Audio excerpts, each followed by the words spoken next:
అన్న ఆస్తుల కోసం కొట్లాడుతున్నాడా, మంచి కోసం నిలబడుతున్నాడా అనేది ఈ రోజు మీకు సాయంత్రం వచ్చిన ప్రూఫ్స్ అన్ని వదులుతాను.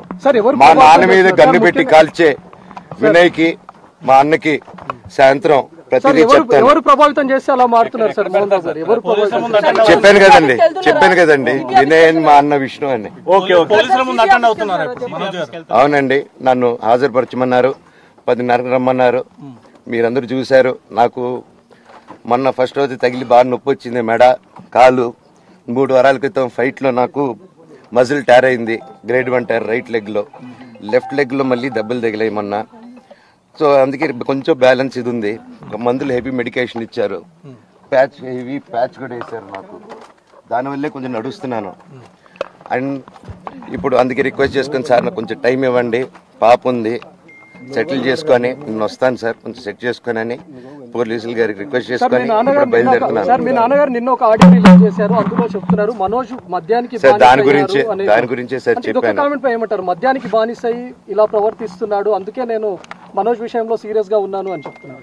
సార్ మద్యానికి బానిసై ఎవరిని కొట్టాను సార్? నా పిల్లల్ని కొట్టానా, నా భార్యను కొట్టానా, మా అమ్మని కొట్టానా, మా నాన్నని కొట్టానా? ఇవన్నీ నీ మద్యానికి బ్యాలెన్సే అందరినీ కొడుతున్నాను, పొన్నాలు కొడుతుంటే సీసీటీవీలు తెప్పిండి సార్. అది దొంగతనం చేసింది నేను కాదు సార్, అది తెప్పిండి సార్ అంతా. అప్పుడు మాట్లాడదాం సార్ మనోజా ఎవరా అని. చెప్తానండి, నాకు ఇంకా కొంచెం క్లారిటీ రావాలి. కమిషనర్ ఆఫీస్కి వెళ్తాను, వాళ్ళని కలుస్తాను, రిక్వెస్ట్ చేసుకుంటాను, మాట్లాడుకొని వాళ్ళు ఏం చెప్తారు. 5:30కి మాట్లాడతానన్నా. రంజిత్ అన్న, ఇంకా అన్న సారీ అన్న, సూర్యమన్న సారీ అన్న, సారీ అన్న.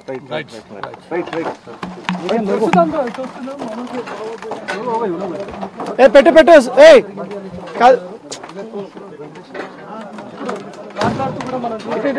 ఇట్లా పెట్టు ప్రేమ్.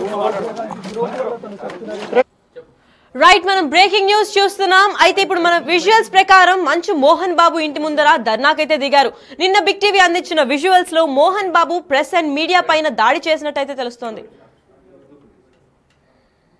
ఎవరికైనా తెలుసా? చెప్పకూడదా? పోలీసులు కూడా తెలుసు, అది ఎస్ఐ గారికి తెలుసు. అది బయటికి రాదు, కానీ రికార్డులో ఉంటుంది కదండి, అది కనుక్కోండి సార్ 108 ఎందుకు వచ్చిందని. అండ్ నిన్ను ప్రతిదీ నేను కొడుతున్నాను, ఇది చేస్తున్నాను అన్నారు కదా సార్. సీసీటీవీ కెమెరాలు తెప్పిండి సార్. నేను కిరణ్ని, విజయ్ని ఇమ్మీడియట్గా తీసుకొని యాక్షన్ తీసుకోండి, వాళ్ళే దొంగతనం చేశారని చెప్పాను. ఆ కిరణ్ నిన్న మా ఇంట్లో మొన్న చెప్తే నేను చూసుకుంటా అన్నారు. నిన్న మా ఇంట్లోనే తిరిగాడు. మా ఇంట్లోనే తిరిగి మా నానీస్ని బెదిరించి ఒక అమ్మాయి పారిపోయేలాగా చేశారు. నిన్న నా కూతురు బట్టలు ప్యాక్ చేసేదానికి ఇట్లా ప్రయత్నించాడు అతను. అప్పుడు నేను కంగారుగా అప్పుడు డీజీ ఆఫీసులకి వెళ్ళి, భయం వేస్తుందండి పిల్లల జోలికి వెళ్తే, ఎవరికి ఇది.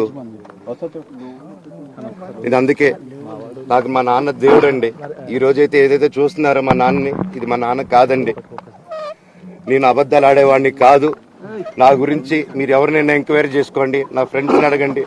నాకు చిన్నప్పటి నుంచి ఉన్న స్నేహితులు ఒక్కొక్కరు వేరే వృత్తిలో ఉన్నారు, వాళ్ళు సొంతంగా కాళ్ళ మీద కష్టపడిన వాళ్ళే అండి. అండ్ నేను కూడా నా సొంతంగానే వచ్చాను, కానీ ఏ రోజు ఇది చేయండి అది చేయండి అని అడిగింది లేదు. అండ్ ప్రతిదీ నేను సాయంత్రం వచ్చి మీకు ఎక్స్ప్లెయిన్ చేస్తాను. దయచేసి కోఆపరేట్ చేయండి. థ్యాంక్ యూ మీరు అందరూ ఉన్నందుకు. విజయ్ అనే వ్యక్తి నిన్న అంత చెప్పిన తర్వాత కూడా మా ఇంట్లోనే నన్ను కొట్టేటప్పుడు అతని కారు నింది వెనకాల నుంచి అలా వెళ్ళిపోయారు అందరు ఉండంగానే. మీరు అతని కారు నంబరు, అతని సిగ్నల్ని దయచేసి ట్రాక్ చేయండి. అన్ని కంప్లైంట్లు పెట్టిన తర్వాత కూడా మా ఇంట్లో ఎందుకున్నాడు ఆ దొంగ? మీరు దయచేసి ఇది ఇమీడియట్ గా చేసుకోండి. నేను సాయంత్రం లోపల ఒకసారి మీరు అన్నారు ఇందాక మా నాన్న దేవుడు అని చెప్పి, చెప్తాను సార్. మా నాన్న మీ షోల్డర్ మీద గన్ను పెట్టి కాలుస్తున్నారండి, క్లియర్ గా కాలుస్తున్నారు. ఆయన నేను పనులు చేసుకుంటూ అన్ని రకరకాలుగా ఉన్నప్పుడు ఆయన బ్రెయిన్ వాష్ చేసుకుని నా వ్యక్తిగత జీవితంలో బయట పెట్టి నన్ను, నా వ్యక్తిగత జీవితం తప్ప అది కూడా నేనేం తప్పు చేయలేదండి.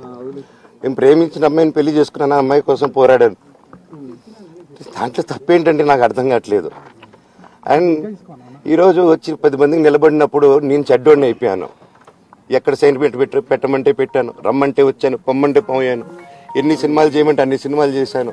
అన్న కంపెనీల్లో పనిచేశాను, సాంగులు చేశాను, వాళ్ళకి రికార్డింగ్లు చేశాను, ఫైట్ డైరెక్షన్లు చేశాను, ఎంతో గొడ్డులా కష్టపడాను, మనసు పూర్తిగా సంతోషంగా చేశాను. నాకు ₹1 అడిగింది లేదు, ఆశించలేదు. నేను దానికోసం నాకు కావాలి నేను పనిచేసిన దానికి కూడా నేను అడగట్లేదు. ఒకటే అడుగుతున్నాను, మీకు నిజం తెలియాలి. అందుకోసమే ఏంట్రా వీడు అన్ని బయట పెడుతున్నాడు అనుకోవచ్చు, కానీ ఈరోజు నాకు భార్య పిల్లలు ఉన్నారండి. ఈరోజు నేను నిలబడకపోతే రేపు నా కొడుకు పెద్దోడైన తర్వాత, కూతురు పెద్ద అయిన తర్వాత వాళ్ళకి నేను సమాధానం చెప్పుకోలేను.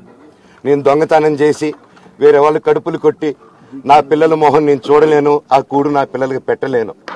మా నాన్న నన్ను అలా పెంచలేదు, మా అమ్మ నన్ను అలా పెంచలేదు. మధ్యలో మా అమ్మ నలిగిపోతుంది. మా అమ్మని హాస్పిటల్లో అడ్మిట్ అయ్యారని చెప్పి నేను అబద్ధాలు ఆడారు. హాస్పిటల్కి వెళ్ళి చెక్ చేయించుకుంది అమ్మ. నువ్వు వెళ్ళిపో ఇంట్లో నుంచి, నువ్వు వెళ్ళిపోతే వీడిని చూసుకుంటావు మేమంటే, మేము మంచిగా మాట్లాడి పంపిస్తాం అంటే నమ్మి ఆవిడ 3 రోజుల నుంచి దడదడగా ఉంటే వెళ్ళింది వెళ్ళమ్మ అంటే. ఏజీకి వెళ్ళడం వాస్తవం చూపించుకొని ఇమీడియట్గా మా అన్నింటికి వెళ్ళిపోయి అన్నింట్లో పడుకున్నారు. మీకు ప్రతిదీ తెలుస్తుంది. ఈ రోజుల్లో ఏది దాచలేరు. మరి ఇంత క్యారెక్టర్ అసాసినేషను నేను చేయని దానికి చేశారు అని, నా భార్య వచ్చిన తర్వాత నేను చెడ్డోడినయ్యానని, అదే వాళ్ళ తల్లిదండ్రులు ఉండుంటే గమ్మునుంటారా అండి?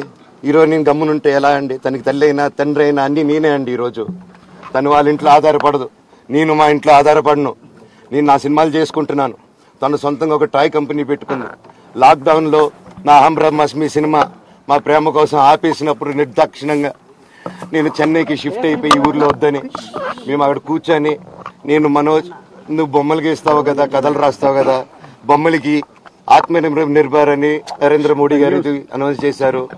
ఈ బొమ్మలు నీకు బొమ్మలు ఇష్టం, పిల్లలు ఉన్నారు, మనమే క్రియేట్ చేద్దాం బొమ్మలు అంటే, లాక్డౌన్లో నేను డ్రాయింగ్లు చేసి కథలు రాసుకొని నా ఫ్రెండ్స్ దగ్గర కొంచెం అప్పులు చేసుకొని మేమే పెట్టుబడులు పెట్టుకుంటూ, నా ఫ్రెండ్స్ కూడా పెద్ద కష్టపడి వచ్చిన వాళ్ళండి. వాళ్ళకున్న కొంతలో నాకు పంచుకుంటూ మమ్మల్ని కాపాడుకుంటూ ఒకరినొకరు కాపాడుకుంటూ నిలబడి ఈరోజు మనీని నిలదొక్కున్నాం అండి. నేను నా భార్య తను కష్టపడుతుంది. ఇప్పుడు కాశ్మీర్ నుంచి కన్యాకుమారి వరకు ఓన్లీ తను నేను ఇంకొక 3-4 కలిసి దీన్ని ఇంత దూరం తీసుకొచ్చామండి. ఈరోజు నేను మళ్ళీ సినిమాలకు వచ్చేసాను. అందుకే ఈరోజు నేను నిలబడిపోతే ఇది నా పిల్లలకి చెప్పేది కరెక్ట్ కాదు, ఎవరికి కరెక్ట్ కాదు. ఇన్నాళ్ళు గమ్మునున్నాను ఓకే, కానీ వాళ్ళ నాన్న ఆస్తుల కోసం కొట్లాడుతున్నాడా, మంచి కోసం నిలబడుతున్నాడా అనేది ఈరోజు మీకు సాయంత్రం వచ్చిన ప్రూఫ్స్ అన్ని వదులుతాను. మా నాన్న మీద గన్ను పెట్టి కాల్చే వినయ్కి, మా అన్నకి సాయంత్రం ప్రతిదీ చెప్తాను. ఎవరు ప్రభావితం చేస్తే అలా మారుతున్నారు సార్ మోహన్ బాబు గారు? ఎవరు ప్రభావితం? చెప్పాను కదండి వినయ్ అని మా అన్న విష్ణు అని. అవునండి, నన్ను హాజరుపరచమన్నారు, 10:30 రమ్మన్నారు. మీరందరూ చూసి